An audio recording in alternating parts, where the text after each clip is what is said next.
Bonjour mes petits amis. Je suis Ayla, votre narratrice magique. Sur l'île enchanteresse de Gotland en Suède, vivait Froja, une petite fille curieuse qui adorait les nuits étoilées. Un soir, alors qu'elle explorait une ancienne église médiévale près de chez elle, elle découvrit un objet étrange dans un coffre poussiéreux. Cet objet rond, avec des disques gravés de formes et de chiffres, semblait presque magique. Intriguée, elle le montra à son grand frère, qui lui expliqua que c'était un astrolabe, un instrument ancien utilisé pour observer les étoiles. Froja voulut comprendre comment cela fonctionnait. Elle lut un vieux parchemin trouvé avec l'astrolabe, qui mentionnait un savant appelé Nasir al-Din al-Tusi, un grand astronome et mathématicien ayant vécu il y a des siècles. Fascinée, Froja décida d'en apprendre plus sur cet homme extraordinaire. Al-Tusi, né en 1201 à Tu, dans l'actuel Iran, était un génie des mathématiques et de l'astronomie. Il a grandi dans une époque où l'étude du ciel était essentielle pour la navigation et le calendrier. Très jeune, il montra un talent incroyable pour résoudre des problèmes complexes.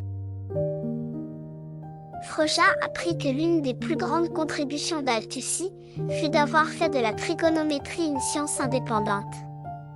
Il développa des concepts comme le sinus et le cosinus, des outils qui nous aident à comprendre les triangles et à mesurer les distances. Par exemple, avec un triangle, on peut calculer la hauteur d'un arbre, ou même la distance entre deux étoiles. Mais ce n'est pas tout. Froja découvrit qu'Al-Tusi avait créé un observatoire incroyable à Mahadia, dans l'actuel Azerbaïdjan. Cet observatoire était rempli d'outils, comme des sphères armillaires et des astrolabes géants, utilisés pour étudier les mouvements des planètes. Grâce à son célèbre couple Tusi, un modèle mathématique ingénieux, il corrigea les erreurs des anciens modèles et inspira plus tard des savants comme Copernic. Froja utilisa l'astrolabe pour essayer de repérer les étoiles dans le ciel nocturne. Elle comprit qu'Al-Tusi avait aidé les gens de son époque à comprendre pourquoi les étoiles semblaient bouger dans le ciel et comment prédire leur trajectoire. Ce qui fascina le plus Froja fut d'apprendre qu'Al-Tusi avait écrit plus de 150 livres, non seulement en mathématiques et en astronomie, mais aussi en philosophie et en médecine.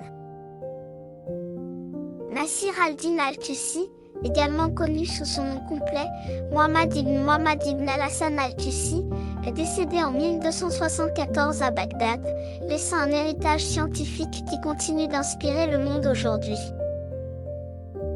Il était convaincu que le savoir devait être partagé avec le monde entier. Cette aventure inspira Froja à regarder le ciel d'un œil nouveau.